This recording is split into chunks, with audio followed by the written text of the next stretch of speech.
Hello, students, and welcome back to Hexxit Education. I was going to start a lesson right now, but truth be told, I'm actually kind of hungry. See, my hunger bar is getting kind of low down there. But as you can see, I don't have any pork chops right now. So, mind if we go in to get a snack before our lesson starts? Yeah. I realize we've been doing this series for quite some time now, and I haven't given you a snack break, so I think this is probably a good time for that. So let's go into our home economics building in the what happened to my food? I had all this food that was in here, and I have oh okay, I have one pork chop. Okay, it's very possible that I may have sleep eaten all of the food. Okay, well, we're gonna have to make some stuff. Okay, well, this dovetails quite nicely into our lesson today. Today we're going to be talking about all the different foods that are available in Hexxit, and there are quite a few of them. So let's see what we have in around here. Let's see. Oh, nice. Okay, so we got some milk, we got some cocoa beans, and we got some sugar. Excellent. So we can make milk chocolate. Why wouldn't we just make like cookies, or when we just drink the milk? Well, because milk chocolate is an item that's added from Legend Gear, and what it does is it restores a little bit of your health, but its primary use is the same thing as milk. So basically, it is a poison remover. The difference between milk and milk chocolate is that milk chocolate is stackable.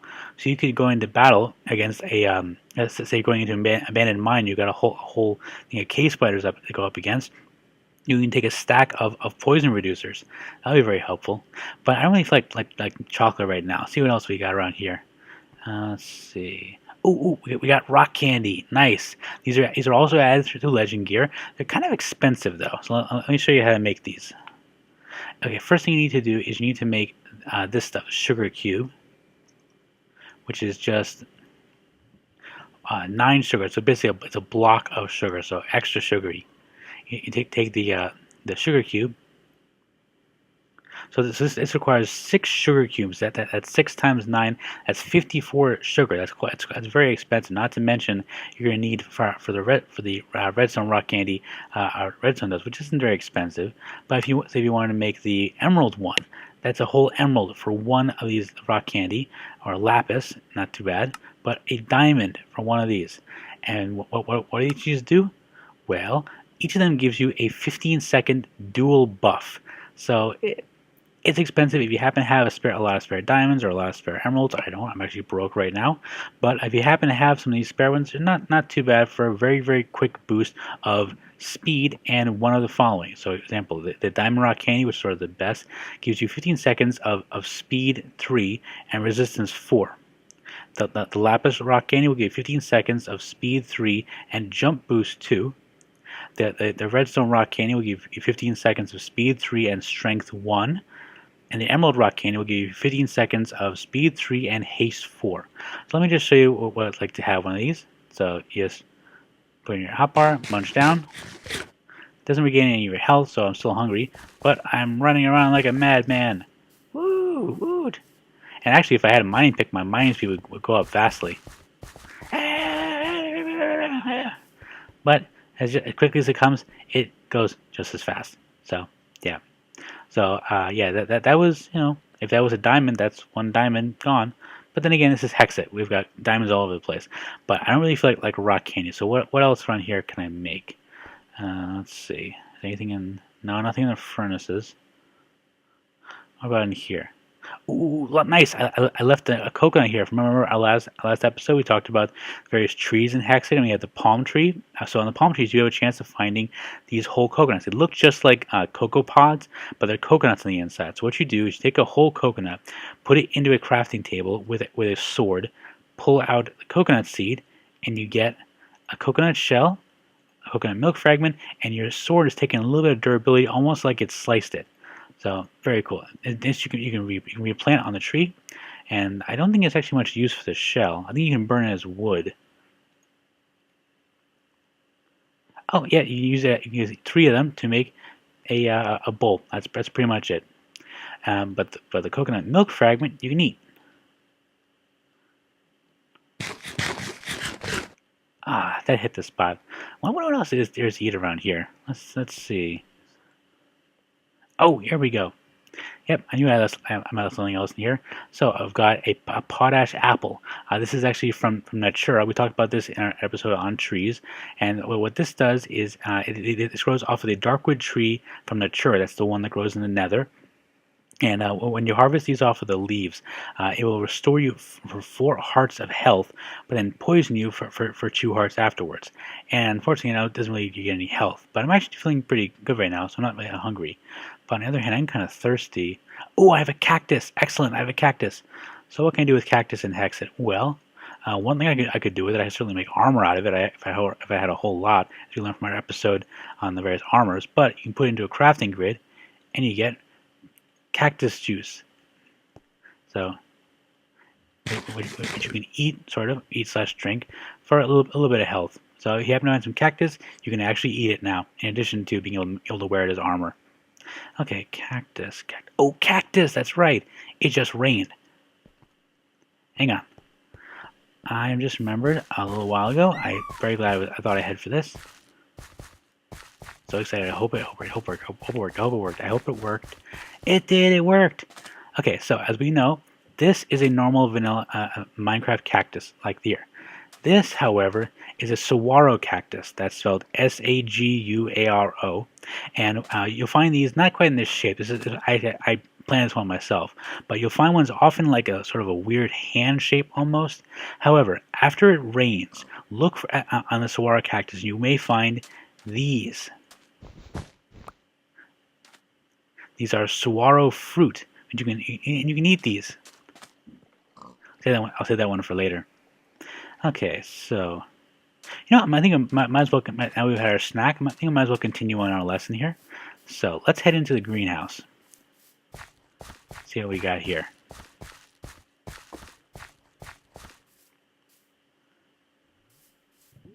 All right. Oh, what? I just planted a couple of aloe vera and they blew all over the place. Okay. Okay, so we gotta hack through this stuff. What is this stuff? Oh, this is tumbleweed. Very cool. Let's see what you can do with tumbleweed.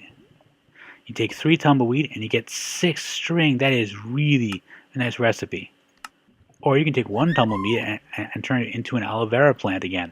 What's aloe vera, you ask? Well, it is a weed. And when I say it is a weed, it is a freaking weed. See, it's growing up all over the place. I think I actually knocked over one of them by accident. But it's no worry, because this stuff grows really, really fast. So I'm just collecting tumbleweed. See, do you see that? It just popped up. This stuff will, if left unchecked, it will go up all over the place. See, it's sprouting even when I was cut it down. So, what is aloe vera? Aloe vera is hands down the fastest growing plant I have seen in Hexxit. How fast is it, you say? Well, I'm actually going to have you watch me plant this. So, it is a normal dirt block, no water next to it. You can plant this on dirt, grass, or sand, but not tilled soil. So, going to put it down. Oh, stage 1. 2.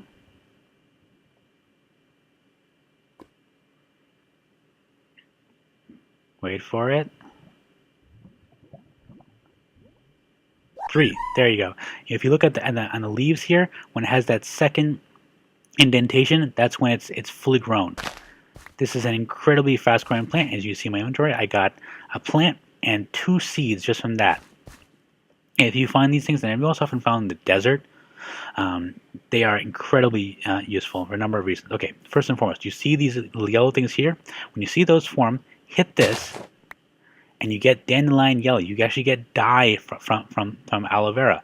But and as you can see, we get plenty of tumbleweed. But also, okay, so I planted this on the top of a dirt block. However, if it's within 4 blocks of a water source block, as these are, the block in question will get these little blue veins in it. What you can do is break that block, breaks everything else, but you get water droplets, which actually give you half a piece of hunger apiece. So if you get enough of these, you can actually live off this stuff. It's a really, really an efficient way of getting string, and you can eat it too. Very cool. And I said, all you need is one of these things, and you can get a farm without any trouble whatsoever. Okay, so that's aloe vera string. Oh, string, yeah. Before I discovered the aloe vera, I was a very big proponent of this stuff. This over here is cotton. And you find breaking grass around Hexxit, you'll probably find these little pink seeds. And if you plant these in tilled soil, they will grow into these cotton plants. Let me show you what they look like. They look like that. So they will plant like this, and it takes some time to grow. I think it's like a 5-stage process. But how you know is the little buds on the edges here will turn pink, and then after they turn pink, they will have these little cotton plants on them. And you can take 3 cotton into a crafting table, not in your inventory here.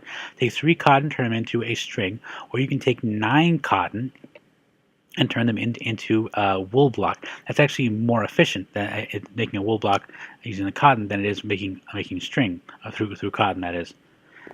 So they're quite useful. But again, if you happen to find an aloe vera, that is a vastly superior source of string. And right next to it, you have some barley. This stuff is really interesting. In some ways, it is a superior form of wheat. So this is a fully grown version. You just cut it down, and you have this stuff, which is actually totally useless. You can't. There's no use for this barley form whatsoever. You cannot breed animals with it. You can't eat it. What you can do though is put it in a crafting grid and make it into barley flour. Then put this into a furnace, and each one of these barley flour makes a piece of bread. That's right. Each one of these plants, when fully grown, will make a single piece of bread, as opposed to wheat, which makes one piece of bread from 3 fully grown pieces. And in terms of its growth, it's relatively quick, but not nearly as fast as the aloe vera. Oh, see? Interesting little side note on the cotton. See how fast that one grew up? But if you happen to be interested in growing your cotton crop as getting more seeds, try and break the pink stage of the process. If you just break it before it hits the pink stage, you'll be less likely to get more than 1 seed. But if you hit the pink stage, you're more likely to get more than 1. So. Okay, so I showed you the cotton, I showed you the barley. What else can we eat? Oh, the berries! Okay, you've no doubt looked around our campus and saw all of these things growing up like weeds. They're not weeds, actually. These are berry plants from Natura. And these are not quite done growing yet. They actually take quite a while after replanting to grow up, almost a full week. But when they do, you'll see this one here. This is a raspberry. You can right-click on it to get a raspberry. Each one of these heals you for about half a heart of hunger. However, after a while, once you plant them on dirt, I believe they only grow on dirt, they will actually grow up 3 high, just like these. So these are all blueberries, very similar, and there's no real difference in terms of how much hunger they give you back between the 4 different types, which are raspberry, blueberry, mallowberry, and blackberry. And the really cool thing about these is that if you manage to get all three of the types or 4 of the types, you can make this stuff, berry medley, which is I think gives you like 4 or 5 hunger. Very useful. So you take 3 of any type to make 1, or you take 1 of each with 2 bowls, and you get 2 of these. So it's much more efficient. Nice. Okay, so we have berries. Let's see what we have down in our basement here. I recently put in a root cellar into our home economics building because I want to grow mushrooms. And full disclosure, one day when I'm less poor and I actually can afford a house, I really would like to do this. Oh, it worked! I'm so happy. Okay, it took a couple of days, but if you see here, this actually grew. Okay, so what are these? These are glow shrooms. These are added by Natura, and basically what they are is they are nether mushrooms. Most of the time you'll find them in the nether, and they come in three different colors. There's the blue, the purple, and the green. And I know that they require between a light level of 8 and 12 in order to propagate, and I think normal mushroom rules apply, which means you can only have, I think, 4 within a 3x3 area. So this took some time. This took about at least several Minecraft days from the one I planted here to grow a second one. So it does take some time. However, if you want to if you combine all three, you get this stuff in here. I'm not sure what these cases recently. There you go. Empty hand, shift right click. You get glow shroom stew. This stuff's kind of interesting. So what it gives you, if I was hungry, it would give me, it would fill up 3 hungers, but it would also give me a minute of night vision, and in addition to about 20 seconds of weakness and mining fatigue. So if you happen to want to see in a dark cave, this thing is fairly useful. Not terribly useful if you're doing actual mining though. So that is the glow shrooms here. Okay, and over here, right behind it, I have, oh, this is just starting to grow here. So I'm very pleased with this. These are nether berries. These are added by Natura, and it looks like these two in the middle have grown. This one, the first one here, hasn't as much. I'm not quite sure why. I think the light level doesn't matter so much with these because it's in the nether. They have to deal with fire and everything, but they do have to grow on netherrack. So I put some down here. So what we have are 4 different types. We have blightberry, duskberry, skyberry, and stingberry, and each one of them has a different ability. And the cool part about them is that they stack. So if you get quite a few of these berries together and eat them all at once, the effects are cumulative, both the good and the bad. Each one of these has a good and a bad sort of buff or debuff, as it were, that associated with it. So the blightberry here gives you 7 seconds of regeneration and about 4 seconds either poison or wither effect. The duskberry gives you 20 seconds. Again, this is per berry. 20 seconds of night vision, but also a few seconds of blindness. The skyberry will actually give you an 8-second jump boost, also gives you a few seconds of slowness. And the stingberry actually gives you about 20 seconds of strength, but also gives you mining fatigue for a few seconds. So, for example, I better not do it indoors. Oh well. So if I eat this skyberry, see, I got jump boost and slowness, so I can jump around a little more. It's somewhat useful that nether. Again, that was just one. That's for a few seconds. If I eat like 10, I would have gotten more slowness, but I also would have been able to get the jump boost for longer too. So they're pluses and minuses to the nether berries. So what else can I show you?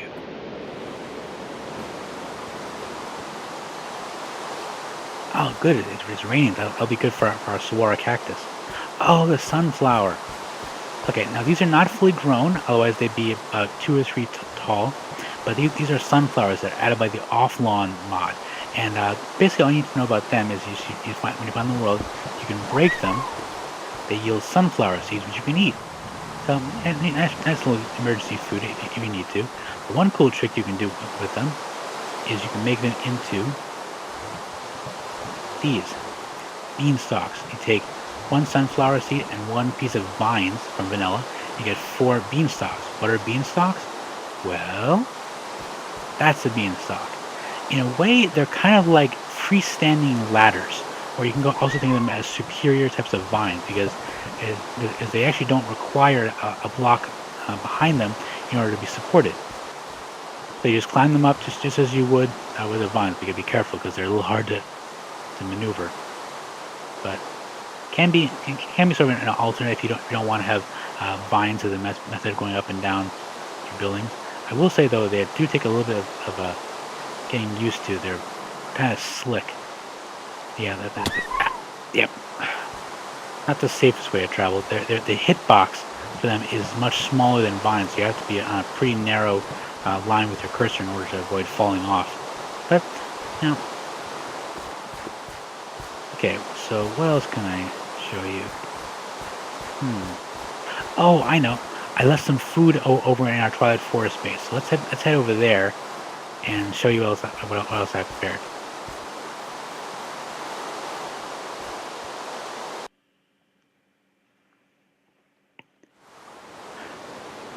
Okay, and here we are back in the Twilight Forest.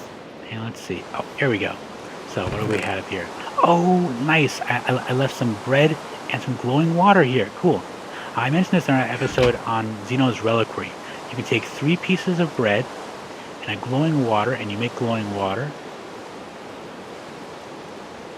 combining 3 glowstone and a condensed splash serum, which is made from gunpowder, glowstone, nether wart, and a vial of ordinary water, which you make make the vials of ordinary water by making vials, which are, I believe, 3 glass panes. Now 5 glass panes make 5, so not terribly difficult. You'll find quite a bit of use for the condensed splash potion as we continue on next episode. Hint, hint. So you take the glowing water and you get 3 glowing bread. This stuff is wonderful. Basically, I think of this as basically like lembas bread or whey bread from Lord of the Rings. One of these, you eat one of these, it will restore your entire hunger bar. Very, very handy. Oh, yeah. I guess we should talk about that. There is a way of eating head, in so to speak. So what you would do is, if you happen to kill another player or happen to find a Steve head, that is a player head, you can surround it with gold nuggets and eat it. It's basically like it's similar to the older versions of the golden apple, but I think it's kind of creepy, so I'm actually going to leave that alone. I'll stick with what I have here. Let's see what else I got. Oh, I got so much food here. There's so much stuff. Okay, a maze wafer. That must have been from when I went into the labyrinth in Twilight Forest. Those things drop all over the place. It's a very useful thing for an emergency snack. And oh, yep, definitely from the labyrinth. I remember these guys. Pain in my, well, this part really. So meat drops off of minotaurs from the Twilight Forest. You can get raw meat. Or you can cook it into meat steak, or if you're lucky enough, you can get a rare drop, which is meat stroganoff. It gives you a little more food than beef steak. Also, very common around here, if you happen to find Twilight Forest deer, and they're all over the place, they're basically reskinned cows, there you get raw venison, which you can cook into venison steak, identical in every way to beef and steak from vanilla. And, oh, that's a hydra. I shouldn't eat that. Oh, that's a hydra chop. I should definitely eat that. This can drop off of the hydra when you happen to kill one. Hydra chop. Very nice little cut of meat over there. And oh, experiment 115. This is actually something that's from over there in the Dark Tower. It's essentially it's sort of the Dark Tower equivalent of maze wafer. You can find it all over the place. It's not a work in progress. It's a fully useful piece of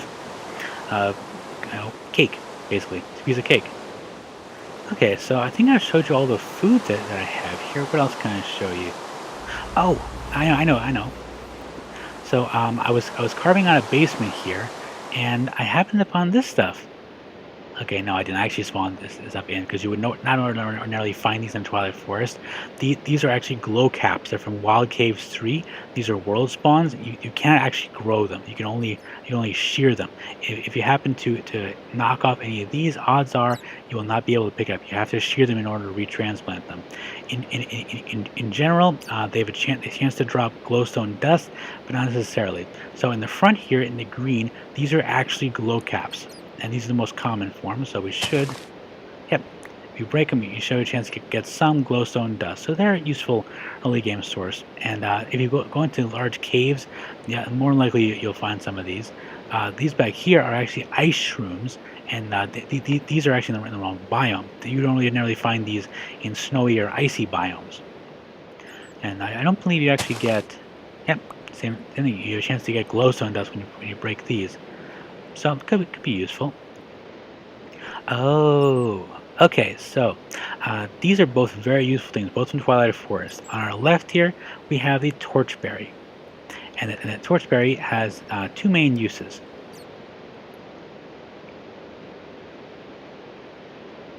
First thing it can do is, as the name suggests, you can actually add it to a stick and make 5 torches. Somewhat useful. You cannot actually grow torchberries. You have to find them, but you'll find them if you look around the surface long enough. You'll find some fairly shallow caves. More likely to find these. The other thing you make them, and it's actually more important, is you can combine them with a raven's feather, and a glowstone dust, maybe from the glowcaps we just saw, and make a magic map focus. We're going to talk about this when we get to our beginning of our arc on sort of let's play arc on the Twilight Forest. But this is extremely useful. Get a couple of these, make torches out of them, save a couple, and make some magic map foci. Yeah, foci.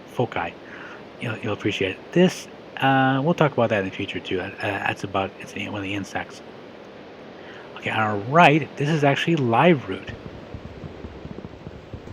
So what you can do is you can take an axe or just break it with your hands, and you get this stuff.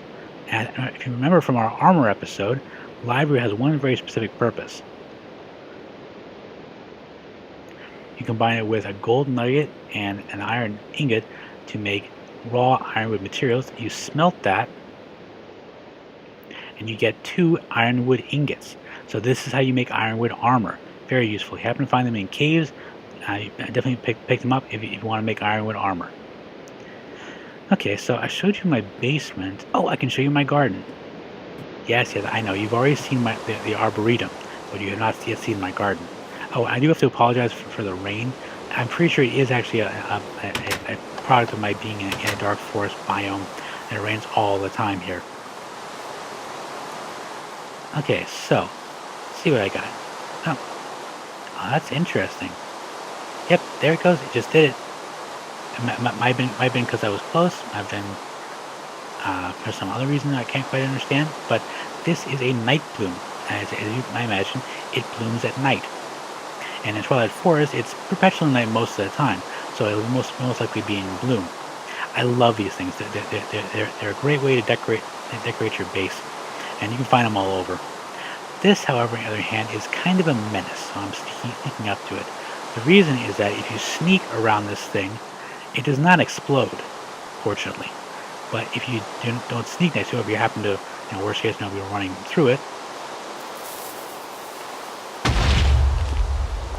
Yes, that is a creeper bloom, and you can actually use it to, trick your friends if you want to. But it's fairly dangerous and doesn't serve any purpose other than blowing up. So I'd steer clear of it if at all possible. Okay, next up we have a couple of flowers here that are from Artifice. These are very nice flowers. What I do a lot of times is I'll have at least one room in my base that sort of made it into a garden, and every time I happen to find these, and you find them all over the place, especially if you use magnetization armor, you'll pick up stuff everywhere. But rather than just destroying them, might as well just plant around the place. So over here we have the bluebell and the iris, and here we have the lotus. Now notice that the lotus is the one that you find usually in swamps or around riverbeds. And you just hit it once, and you can pick it up. And the interesting thing is that the icon itself does not show the lily pad. However, when you plant it in a block of water, it will generate the lily pad around it. So you don't have to plant on top of one. Over here we have the lotus lily related to the lotus, but it does not require water to grow in, and the orchid. Now the cool thing about these plants is that they each yield dyes. So black, white, or pink, blue, red.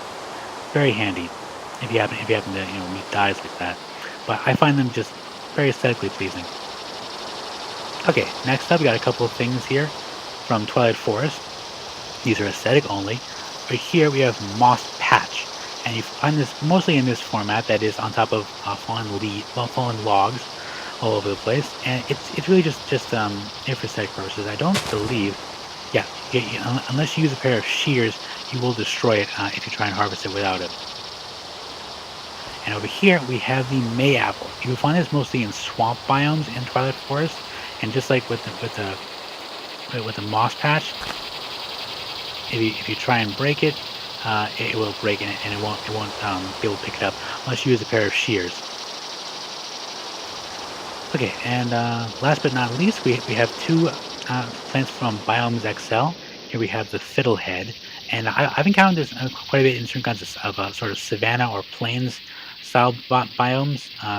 It's actually very, very confusing at times because it looks somewhat similar to a kind of a thorn, but it's not. It's perfectly normal. It's aesthetic only. But I believe, you don't need shears to break that one.